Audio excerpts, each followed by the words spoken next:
안녕하십니까, 우차입니다. 2026년 6월 24일 아침까지 확인한 세상 돌아간 얘기입니다. 그럼 뉴스 보시죠. 연합지라시가 하도 꼬리꼬리 가지고요. 다른 건 뭡니다. KBS 뉴스 단독 497표 개표도 안 했다. 선관위 알면서도 개표 종료. 의미심장한 제목입니다. 개표도 안 하고 알면서도 개표를 종료했다. 고구마 줄기처럼 계속되는 선관위의 부실 행태입니다. 자, 선거 결과에 영향을 미치는 게 부실입니까? 예? 부실이에요? 대놓고 한번 물어봅시다. 이렇게 선거 결과에, 이 선거 개표 오류? 이 결과에 해가지고 영향을 미치는 게, 예? 승패와 상관없이 정확하게 몇 표가 나오고 이런 걸 다 돼야 되는데, 그거 안 하고 결과에다가 영향을 미치는 짓이 부실한 짓입니까? 부정한 짓입니까? 부정한 짓이지요. 부정한 짓. 서울 구로구 개봉 이동에서는 투표한 497명의 민의는 열어보지도 못한 채 증발됐다. 이게 부실입니까? 예? 결과에 해가지고 영향을 미치는데 왜 부실입니까, 이게? 부정이지요, 부정. 이런 것까지 다 부실로 하면은 전 세계에서 부정선거가 나올 일이 뭐가 있습니까? 예? 옛날에 가지고 닥터리 있을 때 부실선거 가지고 부정선거 나온 거 그거 가지고 왜 뭐 난리칩니까? 그것도 그냥 부실선거라면 될 거 아니야. 용어는 바로 해가지고 제대로 해가지고 정립을 해서 얘기를 해야 됩니다. 이 정도면요 부실이 아닙니다. 이제는 결과에 영향을 주고 있는데 무슨 부실입니까? 부실이. 뒤에서 뭐 말한 것도 아니고 뒤에 나와서 뭐 까가지고 얘기한 것도 아니고 삼성닉스 2배 ETF 어제 25% 폭락 수수료의 증권수만 벌벌려 이거는 우리가 계속해서 말씀드렸지요. 예, 2배 레버리지 ETF 들어갈 때 조심해야 된다. 부정적 이 복리 효과라고 우리가 말씀드렸습니다. 복잡한 뭐 이름까지 들어가지고 얘기하면서 했는데 하여간에 이 뭐야 레버리지 ETF 투자자 손실 급증 증시 변동성 키우는 내가 이거 허가해준 놈도 허가해준 인간이 누군지는 뭐 우자가 특정해서 얘기 안 합니다만 이거 인간도 하여튼간에 DB 봐야 돼요. 그 저 한 인간이 그렇고 그러니까 이제 뭐 7월 7일부터 뭐 명예훼손 어쩌고 저쩌고 뭐 그러한 다음에 명예훼손 같은 소리하고 치하자 빠졌네. 공산주의냐? 말하는 것도 말 못하게 하고 그렇게 만들려고 한번 그따위로 계속해 말아야지 앞으로 되든가. 요번에 우리가 계속 말씀드리지만 요번에 버블 붕괴되죠. 요번에 40대 50대 더불어의 주력 투표층 지지층 40대 50대 많이 들어가 있죠. 요번에 버블 폭락돼 가지고 뭔 쇼가 내는지 한번 보면 됩니다. 하여간 우리가 이거 계속해서 말씀드렸습니다. 뭐 동아일보 뉴스? 뭐 동아일보 뉴스 뭐 어떡할 거예요? 지금 연합지라시에서 나오진 않는 얘기를 갖다가 하고 있잖아. 그러니까 소개를 해야지. 안 그렇겠어요? 하여간 우리는 계속해서 누차 위험하다라고 분명히 말씀드렸고 선택에 따른 책임은 자신에게 있습니다. 자, 넘어가고요. 네, 금덩이 보시죠. 이 금덩이가 왜 이럽니까? 예, 금덩이 차트 보시죠. 그래가지고 마이너스 1.94% 좀 떨어져가지고 보시면 4,100이라 겨우 걸려있죠. 마이너스 1.94% 하락해서 1호세 4,110.32달러가 됐습니다. 금덩이 해가지고 우짜가 해가지고 오늘 좀 말씀드릴까 해가지고 얘기를 갖다가 어제 했으니까 간단하게 좀 말씀드리죠. 금덩이의 경우 유가 하락과 지정학적 불확실성 해소, 뭐 해소된 것도 아닙니다만 해소되는 것처럼 보이는 그런 건데 근데 그걸 통해서 이득을 보고 있습니다. 금덩이의 경우. 하지만 금리 인상 효과 아직 그 패드가 금리 인상한 건 아니죠. 하지만 워시의 매파 발언 자체가 금리 인상 효과를 갖다 일으켰기 때문에 금리 인상 효과를 상쇄할 만큼 충분한 이득은 아직 보지 못하고 있습니다. 그리고 은덩이 좀 이따 말씀드리겠습니다만 은덩이의 경우 산업부문 투자 심리 위축에 취약한 상태라고 보시면 됩니다. 기본적으로 수요가 해가지고 폭발해야 되는데 지금 경기 뭐 침체 이런 거 우려 때문에 산업 부분 해가지고 잘 안 돌아간다 이 문제가 있다 이거죠. 하여간에 금덩이 기술적으로 봤을 때 우리가 좀 말씀드리면 금덩이의 경우에는 4221 뭐 대충 한 이 정도입니다. 여기 4221 그리고 4226에 아주 촘촘하죠. 촘촘합니다. 여기에 저항선이 차례대로 쌓여 있고 이걸 뚫은 다음에 지속적으로 상승한다 이럴 것 같으면 4287 여전히 4300 밑에 딱 깔려 있습니다.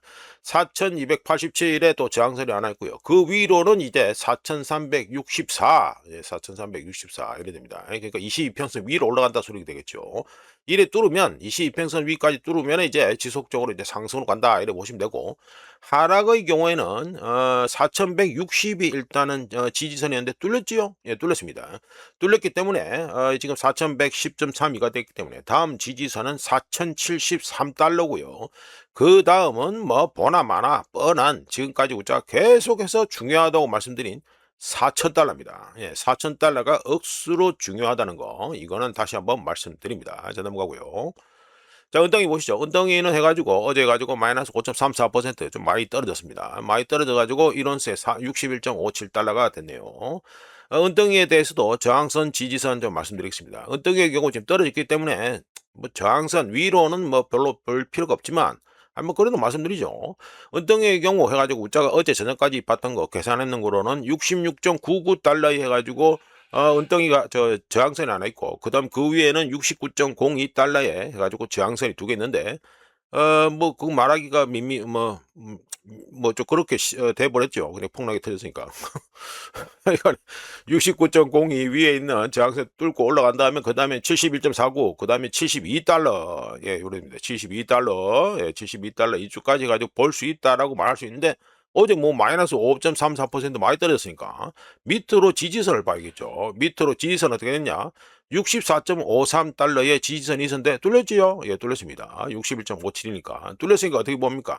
그 다음에 있는 게 62.92달러였습니다. 근데 그것도 뚫렸죠? 예, 뚫렸습니다. 그럼 이제 어디까지 봅니까? 60달러. 딱 그냥 뭐 딱 떨어지니까 60달러입니다. 60달러까지 이제 보면 된다. 지지선 밑에 있는 거 60달러가 좀 중요하다고 보시면 되겠죠? 예, 60달러에 있는 지지선을 갖다 보면 되겠다. 이렇게 말씀드립니다. 오늘 차트가 이상하네. 이거네, 넘어가서. 자, 이번에 가지고 비즈니스 타임즈 해가지고 나와 있는데요. 우자가 해가지고 소제목으로 뭘 얘기하느냐 하면 패권 경쟁기와 금, 예, 금덩이 이래가지고 우자가 좀 말씀을 드리겠습니다. 이미지를 좀 키울까? 너무 키워지는데? 하여간 뭐 이렇게 올려놓고 가죠. 비즈니스 타임스 해가지고 나와 있는 거 기사에 쭉 나와 있는데 보시면 163톤의 눈에 밟히죠. 야, 요거 기억하신 상태에서 우자가 말씀을 드리겠습니다. 자, 금덩이 보기 좋은 금덩이 사진 올려놓고, 중국 해관 총수 데이터에 따르면 중국의 2026년 5월 한 달, 그러니까 월간 금 수입량이 163톤. 여기 있죠. 163톤. 163톤으로 2024년 3월, 여기 있죠. 2024년 3월 이후 최대를 기록했습니다.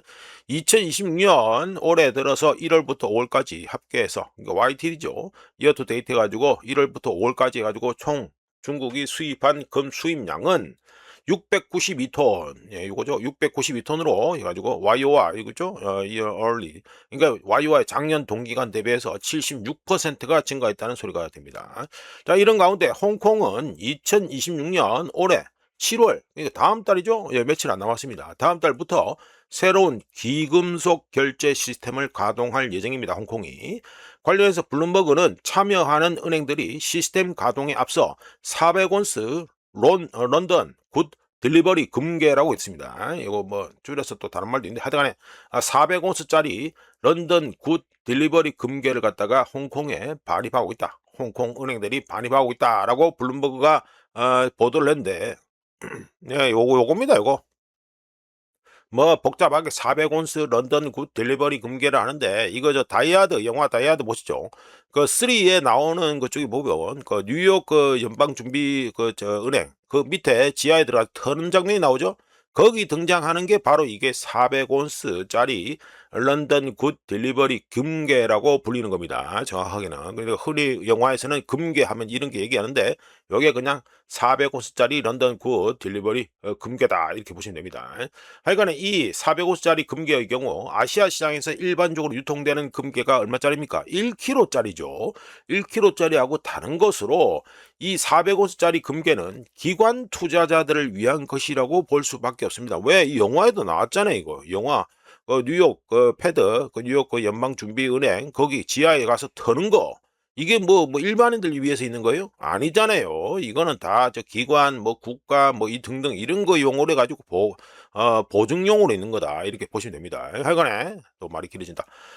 영화 다이하드 3에 있는 거 요거 말씀드렸는데, 이거 예, 요거는 400온스짜리 이거는요. 뭐 런던 금고에 있는 것이고 그다음 정부 기관 그리고 대형 은행들의 밸런스 시트 대차 대조표에다가 쓰이는 그러니까 관련되어 있는 물건이다 이렇게 보시면 됩니다. 그러니까 넘어가 가지고 자 이걸 또 해 가지고 비즈니스 타임스 해 가지고 홍콩 적어 놨죠. 홍콩 해 가지고 골드바 해 가지고 말씀드린 것처럼 그 400온스짜리 그 금괴를 갖다가 현재 계속해서 수입하고 있다. 이 말씀 말씀됩니다. 그 기사가 내용이 나온 거고요.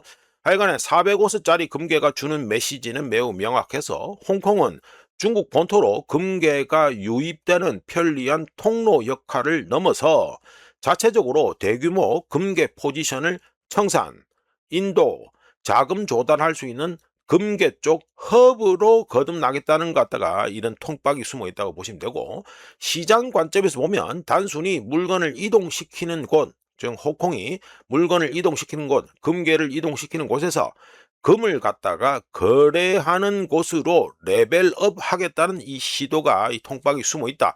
이렇게 보시면 됩니다. 이미지를 좀 키울까? 예, 됩니다. 그런데 이거 뭐 중국은 뭐 물건을 수입한다 하더라도 홍콩이 뭐 통박을 재고 있는 가운데 홍콩 혼자만 이러냐? 아니죠. 싱가포르 역시 같은 전략을 쓰고 있어서 싱가포르는 올해 2026년 말에 현지 금고, 그러니까 싱가포르 금고에 보관된 실물 금과 연계되고 런던 굿 딜리버리 그 금괴, 그러니까 400호스짜리 가지고 이거를 줄여서 LDD라고 부르는데 런던 굿 딜리버리 금괴 기준에 기반한 장외 청산 시스템을 도입할 계획이라고 이미 싱가포르는 발표했습니다. 또한 중앙은행 금고 사업에도 싱가포르가 진출하고 있고요. 즉 이걸 뭘 뜻합니까? 홍콩과 싱가포르의 움직임은 우연의 일치가 아니며 모든 금괴를 그러니까 뭐 홍콩하고 싱가포르 그리고 아시아에서 쓰는 금괴 이거를 갖다가 런던을 거치지 않고 요게 핵심입니다. 런던을 거치지 않고 아시아에 보관하기를 원하는 외환 보유고 관리자, 국부 펀드, 기관 투자자들을 홍콩과 싱가포르에 유치하겠다는 그런 아주 아름다운 통박이 숨어 있는 겁니다. 더 나아가서 런던은 여전히 거대한 금고 역할을 하고 있고 뉴욕은 어떻습니까? 금 선물 이런 거죠. 금 선물 그러니까 선물 가격 결정에 막대한 영향을 미치고 있죠. 이 그 덕분에 어떻게 됐습니까? 아직까지는 서방이 기존 금 시장을 갖다가 지배하고 있습니다. 근데 여기에 대응해서 실물 수요, 외환 보유고 다변화, 장기적인 부의 축적이 점점 아시아로 집중되면서 그러니까 돈이 점점 서방에서 아시아로 가지고 계속 이전이 되고 있으면서 무게 중심이 금 역시 이런 작업을 하는 것처럼 무게 중심이 서방에서 동방으로 서서히 이동하고 있다는 걸 갖다가 이런 이런 행동을 통해서 유추할 수 있다. 그렇게 말씀드릴 수 있습니다. 달러 강세, 단기 금리 상승, 그리고 미 연준의 매파적 대응은 다른 거시 경제 자산과 마찬가지로 금값에도 영향을 미칠 수 있고 실제로 달러가 강세일 때 금값은 변동성을 피할 수 없습니다. 뭐 좀 전에 금 해가지고 우자가 저항선 지지선도 말씀드렸습니다만 하지만 중국이 실물금을 지속적으로 흡수하고 있고 홍콩은 금을 중심으로 결제 플랫폼을 구축하고 있으며 싱가포르 또한 뭐합니까? 경쟁력 있는 결제 시스템을 현재 구축하고 있습니다. 그리고 아시아에 있는 금고들과 결제 시스템에 더 많은 금이 보관될수록 글로벌 시장은 유동성과 인도 딜리버리 측면에서 서방 단일 경로, 지금까지 서방이 다 해먹던 거, 이거에 대한 의존도가 낮아지게 됩니다. 현재는 우자 기준에서는 패권 경쟁기입니다. 그리고 우자는 누차 말씀드렸다시피 2008 금융위기를 기점으로 미국의 글로벌 패권은 그냥 쫑 났습니다. 예, 우자 기준은 쫑 났습니다.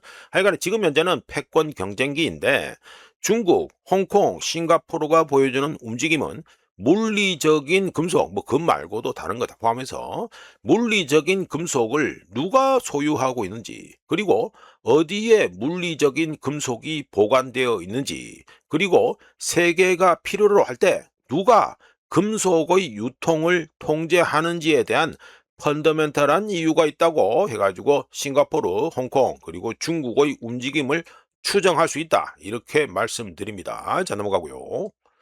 자, 오늘은 뭐 금덩이 하나하고 뭐 에나만 얘기해도 시간이 다 갈 것 같은데. 자, 이어서 해가지고 기름 보시죠. 기름 해가지고 브렌트유는 마이너스 1.32% 하락해서 1배럴에 76.87달러, 87달러가 됐고요. 서부 텍사스유는 마이너스 1.13% 하락해서 1배럴에 73.02달러가 됐습니다.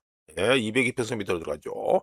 자, 그리고 오만은 5만 8월물은 마이너스 1.29% 하락해서 1배럴에 69.67달러가 됐습니다.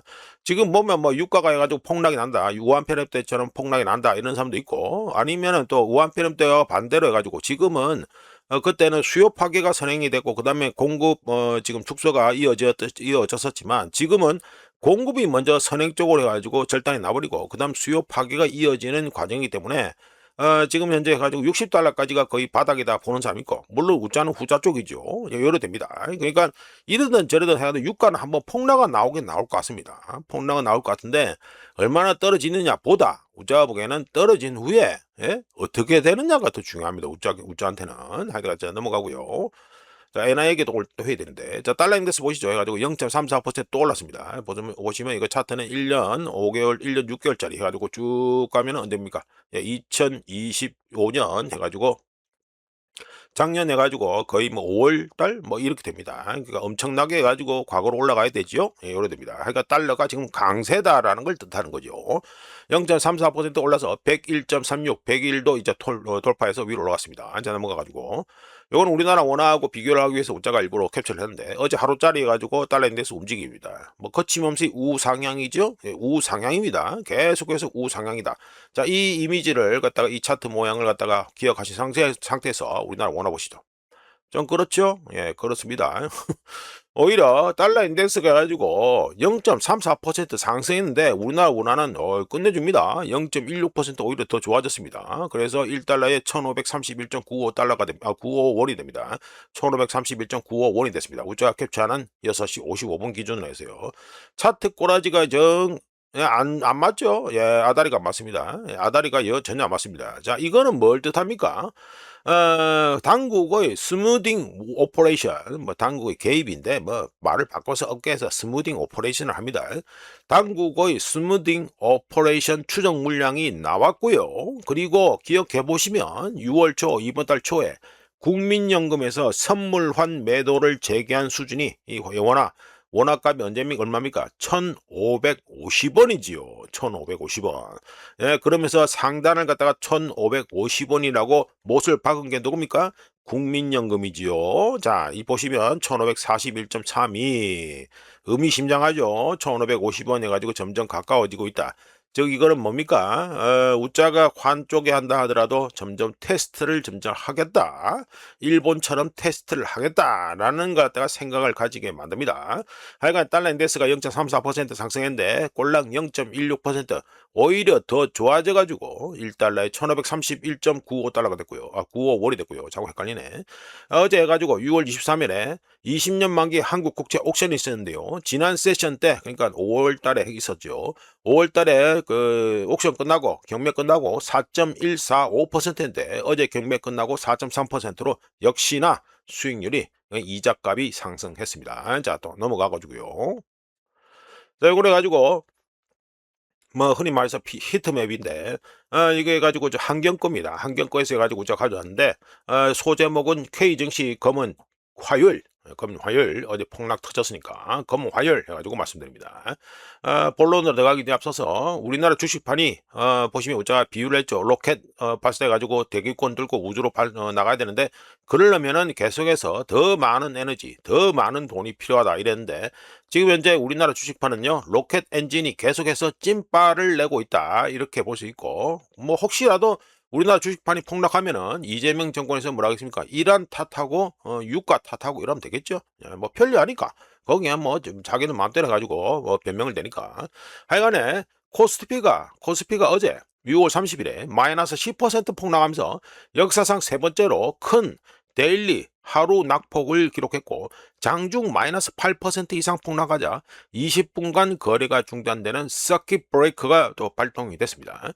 관련해서 우자가 6월 8일 코스피 폭락이 중요한 이유라는 본 콘텐츠에서 아직 뭐 공개를 안 돌렸구나 그러고 보니까 여기서 해가지고 서킷 브레이크 1단계는 전일 대비 주가 지수가 마이너스 8% 이상 폭락한 상태가 1분간 지속될 때 20분간 시장 전체 매매 거래가 중단되는 것이 중단된다. 그리고 2단계는 1단계 서킷 브레이커 발동 시점 대비 지수가 마이너스 15% 이상 추가 하락하고 1분간 지속될 때 또 20분간 거래 중단이 된다. 그리고 3단계는 거의 마지막이죠. 3단계는 전일 대비, 그러니까 뭐 장중 이게 아닙니다. 전일 대비 주가 지수가 마이너스 20% 이상 폭락하고 1분간 지속될 때 당일 주식시장의 모든 거래가 즉시 종료된다. 즉 장을 아예 그냥 셀이 마감한다라고 말씀드린 바 있습니다. 하여간에 뭐 이거는 뭐 상식적인 수준, 상식에서 말하는 수준이니까 넘어가고 삼성과 하이닉스와 삼성전자 여기가 각각 12% 마이너스 12% 이상 폭락했고요. 그리고 차트에는 잘 안 보이는데 한미 반도체도 마이너스 14.4% 폭락하는 등 주요 섹터 모두 하락 마감했지 어제? 예, 하락 마감했습니다. 자, 이런 가운데 외국인 투자자와 기관 투자자들은 코스피 주식을 총 8조 6천억 달러 8조 6천억 원이구나. 자꾸 헷갈리네. 자, 우리나라 원화로 하면은 8조 6천억 원. 그리고 달러로 환산하면 56억 달러어치 매도했지요. 어제 매도했는데 SK 하이닉스가 어떤 그 기사가 나왔습니까? 자, 이것도 연합지라시에서 없어서 우자가 조선에서 가져온 겁니다. SK 하이닉스에서 뭐라 발표했습니까? HBM4 생산 속도 조절이라는 뉴스가 나왔었지요? 예, 나왔습니다. 자, SK 하이닉스가 HBM4 양산 확대를 속도 조절한다는 보도와 전날, 그러니까 그 미국 시간으로 6월 23일에 미국 증시 테크 기술주 약세가 매도 압력을 가중시키면서 투자 심리가 어제 부정적으로 변했습니다. 마진 부채가 사상 최고치인 38조 5천억 원 또는 달러로 환산하면 250억 달러에 달하면서 대규모 강제 매도 사태 역시 청산당하는 거죠. 까놓고 말씀드려가지고 빚 땡긴 거 청산 나간다. 이거 역시 하락 압력을 어제 폭락을 갖다가 가중시켰습니다. 세계 최고 실적으로 지금 현재 기록되고 있던 K증시, 한국 증시가 최악의 실적을 기록하는 시장으로 점점 변태되고 있는데 한국 증시 거품이 드디어 터지고 있는 것일까요? 참고로 외국인 투자자들이 보유한 코스피 상장 주식 규모는 현재 역사상 최대인 2120조 원입니다. 달러로 환산하면 1조 3900억 달러입니다. 아직 총알 많이 남았습니다. 외국인 투자자들. 즉 이게 무슨 말이 뜻합니까? 외국인 투자자들이 우리 한국 증시에서 요즘처럼 막강한 영향력을 행사한 적은 없었다라는 소리가 되죠. 여기에 이재명 정권은 뭐 국민연금으로 지금 노잣돈 땡겨주고 잘하고 자빠졌죠? 자, 요거로 끝나느냐? 또 아닙니다. 또 있습니다. 자, 이어서 극도로 불안정한 K증시 관련해서 또 말씀드립니다. 보시면 이제 코스피 200 해가지고 내재 변동성이죠. 예, 내재 변동성 퍼센티지하고 푸콜 노멀라이즈드 스큐 돼 있는데 뭐 이것도 복잡한 얘기인데 하여간에 요거는 내가 이쪽으로 보시면 됩니다. 자, 말씀드립니다. 코스피 200 3개월 내재 변동성이 75%까지 급등했는데 이는 대형 위기 시 나타나는 수준이라고 할 수 있습니다.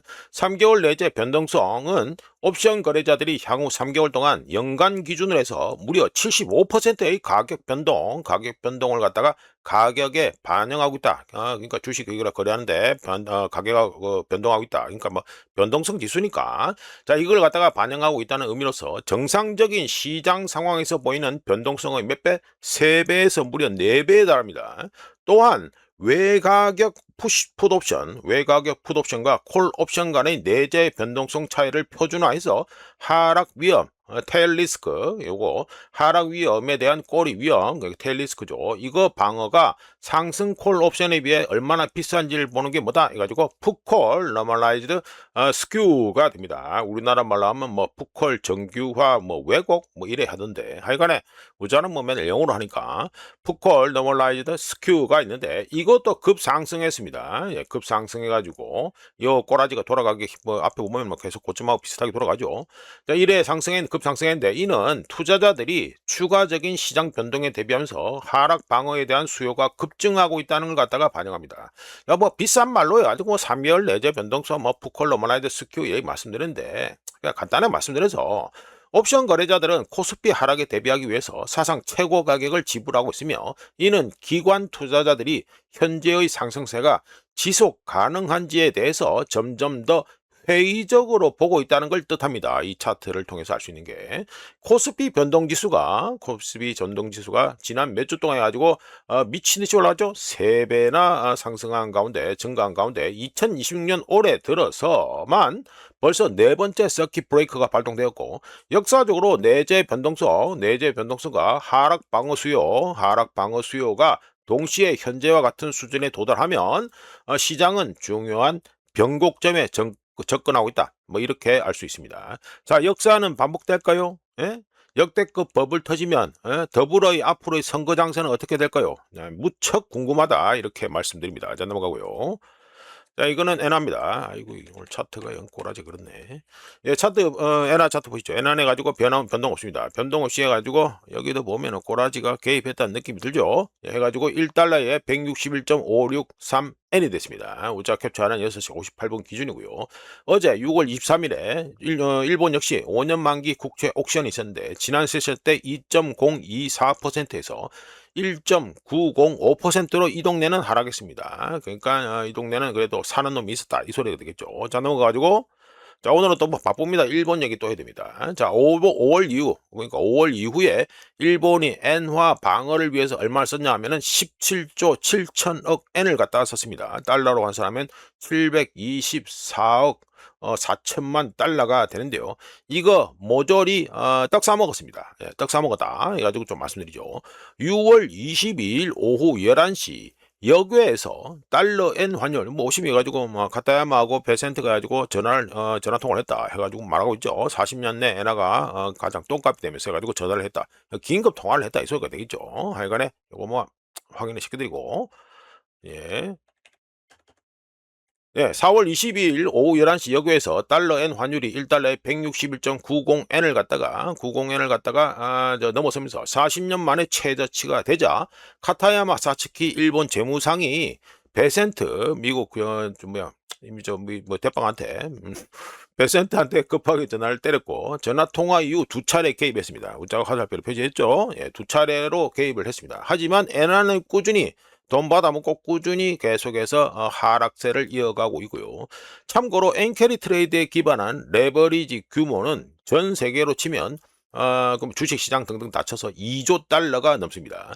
따라서 베센트한테 전화를 넣어야 할 이유는 충분하지요. 우짜개적으로는 이거 중간선거 때문에 일본이 이도 저도 못하는 것도 있다고 보는데 하여간에 그건 우짜개적인 추정이고 6월 22일 역외에서 달러 엔 환율이 1달러에 161.90, 161.90엔을 갖다가 넘어선 후에 카타야마 사츠키가 급히 전화를 때렸고 이랬는데 참고로 엔캐리 트레이드에 기반한 레버리지 규모 이것도 2조 달러 이상으로 말씀드렸고 그렇다면 일본의 외환 시장 개입이 왜 효과가 없는지 이렇게 효과가 없는지에서 얘기를 해보면 일본 중앙은행이 금리를 인상하면 더 많아진 이자 상환액을 갖다가 충당하기 위해서 더 많은 돈 엔화를 찍어야 된다는 문제가 있습니다. 그러면 어떻게 됩니까? 더 많은 엔화를 찍어내니까 엔화 가치는 실제로 어떻게 됩니까? 하락하지요. 엔화의 평가절하는 막대한 규모의 엔캐리 트레이드 투자자들이 엔화 외환 수합에 더 많은 담보를 제공하도록 만들고 이는 또 손실을 메우기 위해서 더 많은 엔화를 빌려서 담보를 확보하게 만드는 악순환을 만듭니다. 그리고 이런 악순환이 극에 달하면 일본은 막대한 유동성이 일본 본국으로 유입되는 반면에 부채 상환을 위해서 해외 자산을 대량 매도하거나 위기 상황 발생 시 헐값에 매각해야 합니다. 자, 엔캐리 트레이드 해가지고 차트 올려놓고 또 말씀드리죠. 참고로 대부분의 사람들은 일본이 보유 중인 막대한 미 국채와 외환 보유액 덕분에 그나마 안정적인 재정 상태를 유지할 수 있다고 생각합니다. 하지만 실제로는 어떻게 돌아간다? 외환 보유고 덕분에 엔화가 그나마 전 세계 투자자들에게 어느 정도의 가치를 갖다가 지니고 있습니다. 말이 좀 이상한데 어느 정도의 가치를 지니게 됩니다. 이걸 뭐 간단하게 말씀드리면 뭡니까? 담보가 뭐죠? 미국채하고 달러 베이스란 외환 보유액. 이 담보 덕분에 그나마 엔화가 지금 수준을 유지하고 있다는 소리가 되죠. 한편 일본이 외환 보유액을 매도해서 엔화 가치를 방어하기 위해 노력하고 있지만 제가 말씀드렸잖아요. 돈을 얼마나 떡 싸먹었다? 무려 17조 7천억 엔을 갖다가 5월에만 해가지고 떡 싸먹었다고 말씀드렸는데 이렇게 해가지고 외환시장 개입을 위해서 해가지고 엔화 가치를 방어하기 위해서 노력하고 있지만 번번이 실패하고 있고요. 그 이유는 엔화 가치를 갖다 유지하는 담보 역할을 하는 바로 그 자산들을 매각하고 있기 때문입니다.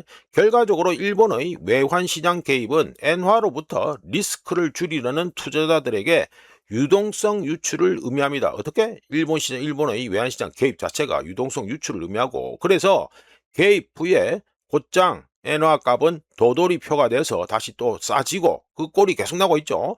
엔화 약세는 계속해서 이어지고 있습니다. 게다가 감당할 수 없는 막대한 부채 그리고 시스템을 유지하기 위해 끊임없이 유동성을 공급해야 되는 일본 중앙은행 그리고 담보까지 팔아가면서 방어해야 되는 통화 엔화라는 악순환이 계속되는 가운데 이란 전쟁 발발은 거의 모든 에너지와 원자재를 수입해야 되는 일본에게 있어서 인플레이션을 수입하게 하고 여기에 또 엔화 가치 하락은 또 어떻게 됩니까? 더 많은 인플레이션을 수입하게 강제한다는 문제가 있습니다. 강제한다. 이거 상당히 중요한 문제죠. 우리나라도 똑같습니다. 자, 이렇게 해가지고, 자, 마지막으로 해가지고, 엔캐리 트레이더. 제가 엔캐리 트레이드 얘기를 좀 많이 했는데, 엔캐리 트레이더의 경우에는요, 글로벌 레버리지와 위험 선호, 리스크 애피타이트 해가지고, 핵심 동력이죠. 해가지고, 지금 사람들이 계속 빚 땡기고 하는 거, 그거에 있어가지고, 기반이 되는 게 바로 엔캐리 트레이드입니다. 레버리지 질 하는 데 있어서. 엔화가 저렴한, 그 동안에는 투자자들은 어떻게 되겠습니까? 엔화를 이용해서 모든 것을 매수하겠지요. 하지만 임계점을 넘으면 자본 흐름의 방향이 역전되고 자본 흐름의 역전은 담보 요구에 따른 디레버리징을 강제해서 주식, 채권, 국채 등 엔화를 빌려 매입한 모든 자산에 영향을 미친다는 거 이거는 알고 계시면 되겠습니다. 지금 유가보다 오히려 금융 쪽으로 오면은 더 큰 폭탄이 뭐가 되겠다? 이거 엔화입니다. 엔화 쪽이 더 큰 폭탄이 지금 뭐 이렇게 된 지도 꽤 됐다마는 하여튼 더 큰 폭탄이라고 보시면 됩니다. 자, 일단 넘어가고요. 오늘 또 이 두 얘기 한번 뭐 K 정시 얘기하고 금 얘기하고 이러니까 뭐 그다음에 엔화 얘기하니까 치가 다 가버리네. 자, 말씀드리고 이어서 해가지고 중국 히토류는 지정학적 무기다 해가지고 좀 말씀드립니다. 차트는 블룸버그 차트고요. 중국은 미국 주요 히토류 생산업체인 MP Materials와 USA Rare Earth를 갖다가 수출 통제 대상 기업 목록에 올렸습니다. 그러면서 중국산 이중용도 소재 및 장비의 접근을 금지했고요.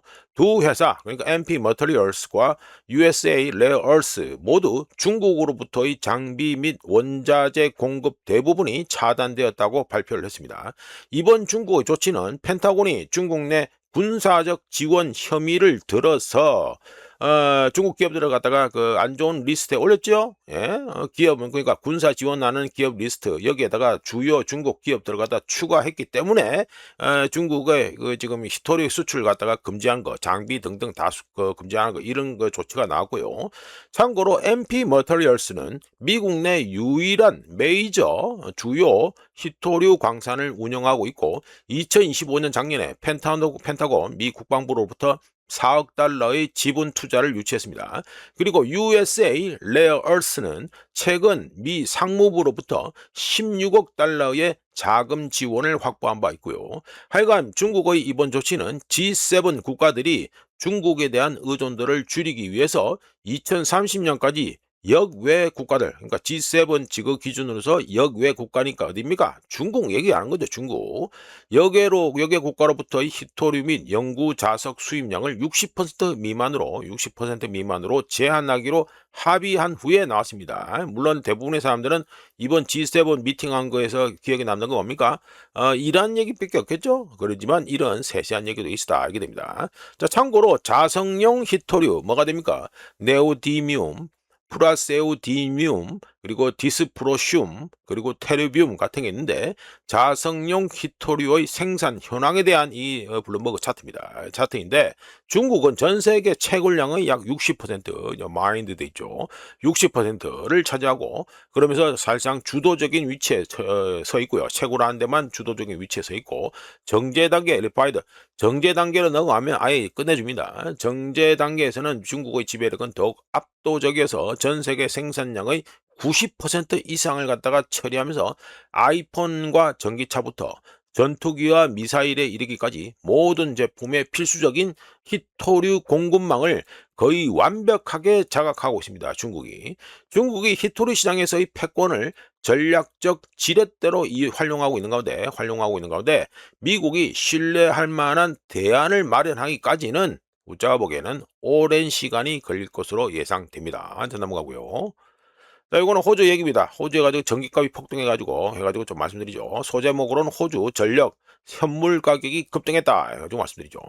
호주 전력 시장의 주요 현물 가격이 흐린 날씨로 인해서 풍력 발전량, 바람 받아가지고 돌리는 풍력 발전량 이게 감소하면서 급등해 버렸습니다. 그러니까 전력 현물 가격이 이는 전력 시장 변동성의 주요 요인으로 날씨가 점점 더 중요해지고 있다는 걸 보여주고 있죠. 현지 시간으로 6월 22일 호주 빅토리아주 전력시장 5분 선행 가격은 1메가와트시 약 450 호주 달러로 바꾸면 315달러를 기록하면서 장중 최고치를 경신했는데 풍력 발전량이 호주 전체 발전량에서 차지하는 비율이 평소에는 24%였습니다. 그런데 6월 22일에는 얼마까지 떨어졌다? 무려 3%로 떡락을 해버렸기 때문이죠. 호주는 오랫동안 전 세계에서 가장 변동성이 큰 에너지 시장 중 하나였으며 기록적인 재생에너지 설비 확충은 호주가 온실가스 감축 목표를 달성하는 데 도움이 되고 있지요. 하지만 그와 동시에 국가 전력망을 갖다가 날씨 변동성에 더욱 취약하게 만들고 있다는 문제가 있습니다. 하참 세상 일이 다 그렇고 우자가 말씀드렸죠. 직업대로 말씀드린데 재생 가능한 에너지는요. 지 꼴리는 대로 생산합니다. 그래서 그 자체가 문제다. 이렇게 말씀드리고 자, 이어서 이란전 115일차 요약을 갖다가 말씀드립니다. 요거 이란 해가지고 오만 해가지고 만났다 이래 돼 있죠. 그리고 영해 해가지고 나오고 주권 나오고 이러잖아요. 호르무즈 해가지고 어레인지먼트 어쭈까리 어레인지먼트 이래 쭉 나오죠. 자, 말씀드립니다. 이란 최고 협상 대표는 호르무즈 해협 관리 관련 이란의 조치 강화를 위한 이란과 오만 협력 및 공동 노력을 갖다가 논의할 예정이라고 하면서 이거 신화통신에서 나온 건데 어제 나온 뉴스입니다. 하면서 호르무즈 해협 관리 관련 이란의 조치 강화라는 얘기를 그 단어를 썼습니다. 요저가 머스트 볼필 리스펙트 돼요. 쭉 나와 있잖아요. 이거 호르무즈 해협 관리 관련 이란의 조치 강화라는 소리가 나왔는데 이거는 뭘 뜻한다? 호르무즈 해협에서의 자유로운 항해 또는 호르무즈 해협을 자유롭게 사용하는 거 이거는 이제 사실상 쫑 났다는 소리가 되겠죠. 왜? 오만이 붙으면 쫑 나는 거죠. 쫑 난다고 보면 됩니다. 오만이 나중에 어떻게 무슨 꼴을 당할는지 그건 좀 궁금한데 하여간에 오만이 붙었다 이러면 게임은 끝났다고 보면 되겠죠. 자, 넘어가서 자, 이거는 필립스 66 해가지고 관심 있는 분들은 다 아시는 필립스 66입니다. 그러니까 기름판에 관심 있는 분들은 아시는 쪽이죠. 자, 필립스 66의 CEO인 마크 레시어는 6월 23일에 현지 시간 6월 23일에 해가지고 제한적인 통행 재개와 유가 하락에도 불구하고 호르무즈 해협에 갇힌 원유를 갖다가 모두 처리하는 데는 시간이 걸릴 것이라고 인터뷰를 했습니다. 레셔 CEO는 페르시아만에 9천만 배럴에서 1억 배럴에 달하는 원유가 묶여 있는데 천천히 빠져나오게 될 것이고 진짜 병목 현상은 유조선이 아니라 저장 탱크에 있다면서 대부분의 육상 저장 탱크가 이미 가득 차 있기 때문에 원유 생산을 제대로 하기 전에 공간이 필요하다고 얘기했습니다. 이거 우자가 3월부터 계속해서 말씀드린 내용입니다. 우자가 3월부터 계속해서 직업대로 말씀드렸다시피 갇혀있는 유조선들이 빠져나가서 각국으로 돌아가서 물건을 뿌리고 그러니까 원유를 갖다가 하역하고 다시 호르무즈 해협을 통과해서 이라크 등등으로 다시 돌아와서 이라크와 쿠웨이트 등등에 있는 저장 탱크에 있는 원유를 뺄 때까지 생산 재개는 불가하다고 제가 계속해서 말씀드린 바 있습니다. 하여간 레스 얘기, 이런 양반이 얘기해야지 이빨이 먹히니까. 러시아는 시장의 효율적인 대응 덕분에 말이 웃긴다마는 원유 가격이 유가가 1배럴에 200달러까지 폭등하지 않았다고 했는데 러시아가 말한 효율적인 대응은 뭐가 됩니까? 미국의 전략 비축유 방출과 그리고 쿠싱 재고 소진을 얘기하는 것이지요. 하지만 이런 완충 장치는 일시적인 것이며 전략 비축유 방출과 쿠싱 재고는 공짜로 다시 돌아오지 않는다는 거, 이거는 알아야 됩니다. 하여간에 트레이더들에게 중요한 핵심은 원유 가격 하한선에 구조적인 변화가 있을 것인가 이라고 보는데, 유가는 단순히 원가 수준으로 되돌아가지 않을 것이라고 우적격적으로 보고요. 앞으로 유조선뿐만 아니라 육상 저장 탱크 재고량도 주시해야 되는 가운데 페르시아만에 갇힌 유조선들에 실린 9천만에서 1천만 배럴이 먼저 해소가 돼야 됩니다. 그러니까 통행부터가 먼저 돼야 되겠죠. 예, 그래야지 뭐 가서 해가지고 우리나라 와서 물건을 부리고 이러죠. 근데 그거부터가 선행이 돼야 된다는 거. 근데 이란에서 이걸 막아버리면 그렇네요. 네, 넘어가고. 네, 이거는 사우디아라비아 사우디 중앙 은행 건물 사진입니다. 자, 그래가지고 간단하게 업계 얘기를 갖다가 좀 말씀드릴게요. 사우디 중앙은행에서 전 세계 여러 자산 운용사에 자금을 돌려달라고 요청하고 있으며, 덕분에 일부 운용사의 경우 이미 유동성 확보에 어려움을 겪고 있다는 업계 얘기가 있습니다. 자, 요거는 웃자가지고 뒷얘기니까 잠깐 말씀드리고요. 오늘은 불량 때문에 다른 거 다 패스하고 전략 비축유 방출 계속하다 이걸로 해가지고 끝을 냅니다. 미국 전략 비축유에서 비톨, 유명하죠. 비톨, 이거 NA 쪽에 유명한 회사인데, 비톨에게 원유 50만 배럴을 방출할 예정이라는 발표가 나왔습니다. 이런 가운데 미국은 올해 2026년 3월 11일 호르무즈 해협 폐쇄로 인한 공급 충격을 완화하기 위해서 전략 비축유를 1억 7,200만 배를 방출하겠다고 약속했었습니다. 그런데 6월 23일까지 전략 비축유에서 7,500만 배럴이 방출되고 약속이 마저 이행될 경우 9,700만 배럴이 더 방출되게 됩니다. 요거는 보자. 우리 시간으로는 6월 24일입니다만 미국 시간으로 6월 24일에 또 이거 새로 업데이트가 되는데, 지난번 자료입니다. 그러니까 6월 12일 기준에서 어떻게 됩니까? 3억 4,025만 배럴 뭐 이 정도 되죠? 예, 요로 되는데 여기서 더 빠진다 보시면 되고, 하여간에 약속이 이행될 경우 9,700만 배럴이 더 방출되게 됩니다. 하여간에 비톨이 꼴랑 50만 배럴 해가지고 매입한 것도 큰 뉴스, 화제가 되는 가운데 억수로 흥미로운 점은 쉐브론이나 엑슨모빌 같은 곳에서 이 전략 비축유 물량을 갖다가 원하지 않는다는 것입니다. 상당히 궁금하죠. 왜 쉐브론이나 엑슨모빌에서 전략 비축유 물량을 갖다가 땡기려고 하지 않느냐. 여기에서 웃자가지고 해가지고 힌트를 좀 말씀드려보면, 관련해서 엑슨모빌은 지난 2023년에 전략 비축유의 원유 품질 저하, 특히 또 뭐가 어떤 문제가 있다. 너무 오랫동안 한 곳에 저장되면서 원유 품질이 저하되고 오염 가능성이 있다고 지적한 바 있습니다. 2023년에 엑슨모빌이. 즉 이 말은 뭡니까? 비축량 이 자체, 비축량의 수위 자체가 낮아지면 원유 품질 저하 문제가 상당할 수 있다는 소리죠.